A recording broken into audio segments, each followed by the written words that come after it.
आज़ादीअ जो ॾींहुं आहे ऐं सभिनी खां वधीक मूंखे ख़ुशी हिन शइ जी थी आहे कि जंहिं तरीक़े सां बदीन जे माण्हुनि हिनखे मल्हायो आहे, कल्ह राति खां वठी मल्हायो अथऊं, त इहा ॻाल्हि जेको आहे साम्हूं अचे थी पई कि हुन मुल्क खे मुहबत कनि था ऐं आज़ादीअ जो अहसासु रखनि था। उन्हनि खे ख़बर आहे आज़ादी छा थींदी आहे ऐं उन जो क़दुरु करणु ॼाणनि था।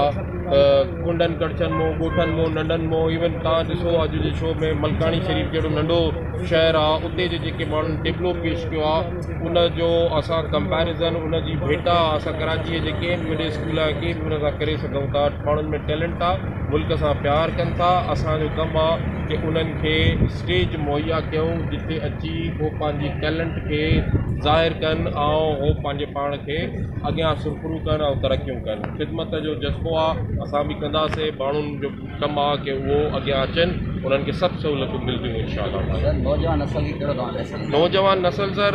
नौजवान नस्ल किताब छॾे ॾिनो आहे। किताब जी जाइ ते उहो टेक्नोलॉजिकल उन में इंट्रस्ट वठनि था।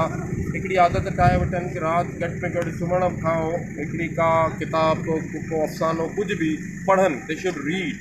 ऐं जेको आहे गेम्स कनि, शाम जो टाइमिंग्स जेके आहिनि मां ॾिसां थो हिते क्लब्स जा चङा स्पोर्ट्स अवेलेबल आहे हिते पंहिंजो बदीन में, पर एॾो आउटकम न आहे नौजवाननि जो। त हिकिड़ियूं रांदियूं, ॿियो बुक किताब, इन में पंहिंजी तवजह कनि, पंहिंजी रोज़मर्रा जी ज़िंदगीअ जो उनखे हिसो बणाइनि। इंशाअल्लाह उन्हनि खे तरक़ी मिलंदी हली वेंदी।